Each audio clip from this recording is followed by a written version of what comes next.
तो hello my listener, इस video को शुरू करने से पहले मैं आप लोगों से ये कहना चाहता हूँ कि सबसे पहले जाकर आप एपिसोड 11 देखो। इस वीडियो को पॉज करो और डिस्क्रिप्शन में लिंक दी हुई है, उसे जाकर एपिसोड 11 को देखो। और शुरू करते हैं रिकैप के साथ।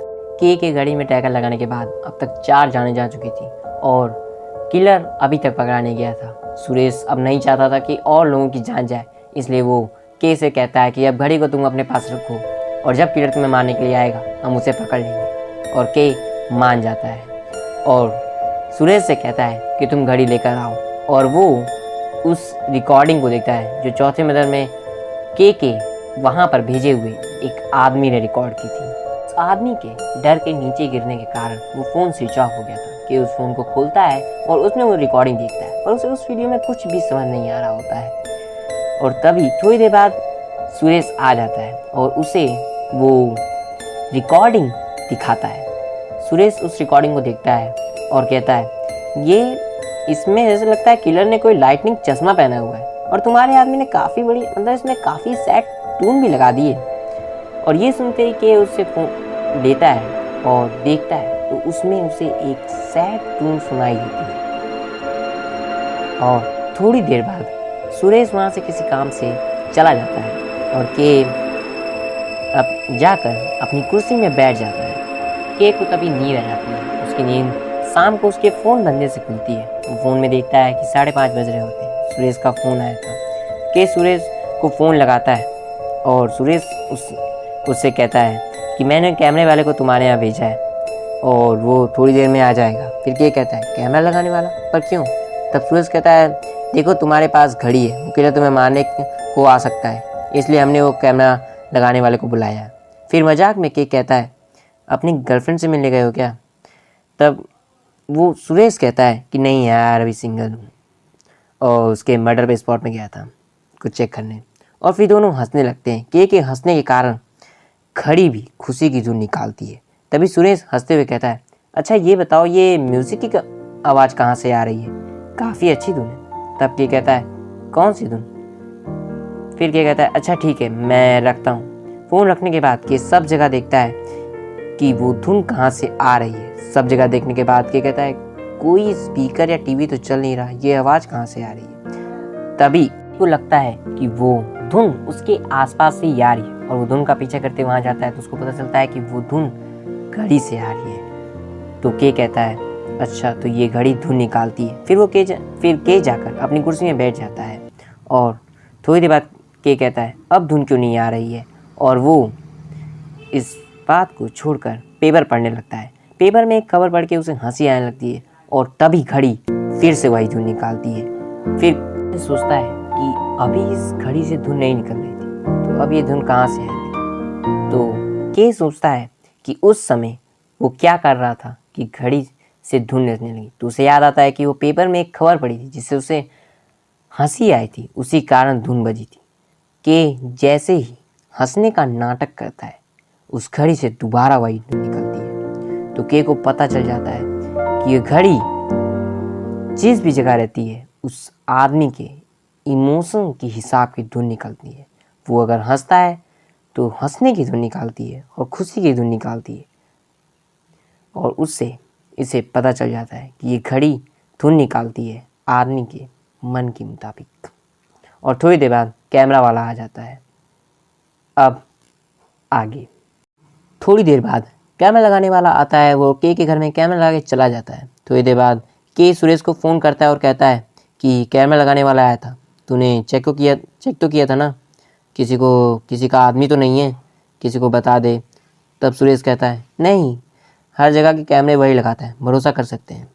तब के फ़ोन काट देता है और थोड़ी देर बाद वो सोने चला जाता है। रात को 11 बजे वो उठता है और मुंह धुलकर अपनी कुर्सी को दरवाजे के सामने रखकर बैठ जाता है और अपने फ़ोन में ब्लूटूथ लगाकर सुरेश को कॉल करता है और कहता है सब दिख रहा है ना?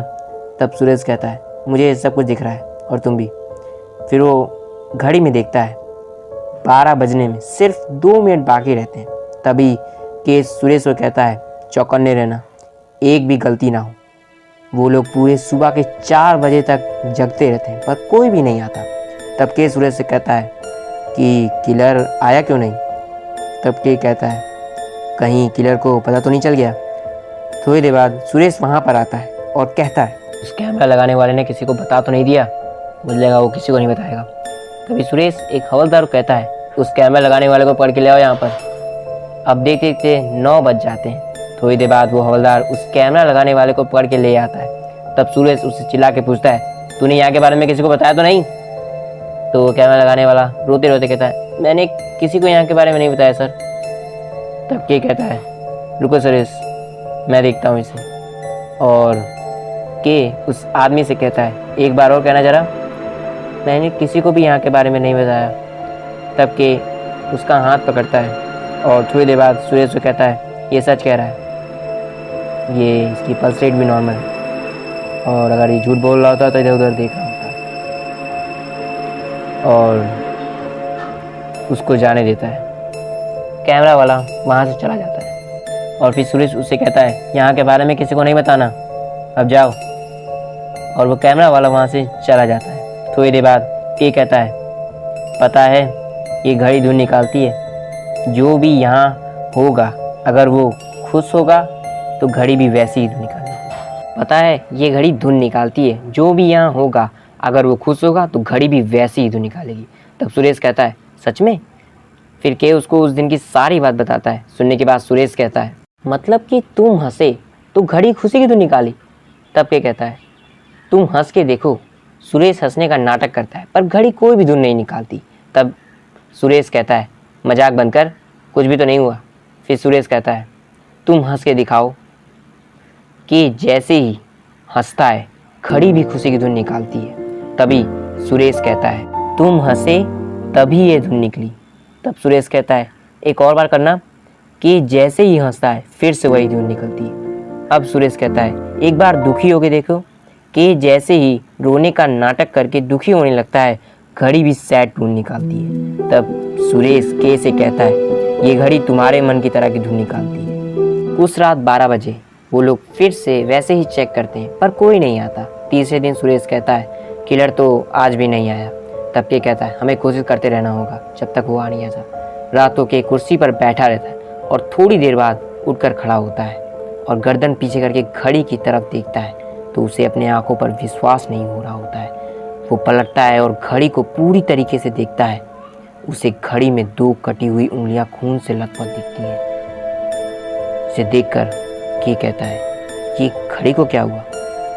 फिर सुरेश कहता है घड़ी क्या मतलब? तभी के को एक आवाज सुनाई देती है। आवाज सुनने के बाद जैसे ही के पीछे मुड़ता है उससे कोई गले से उठा लेता है और सीढ़ी के पास फेंक देता है। तभी के कहता है कौन है? तब सुरेश कहता है क्या हुआ के? फिर के कहता है पता नहीं, मैं अपने आप इतना कहते ही के को खिड़की के सामने एक काला साया दिखता है और वो पीछे पलटता है।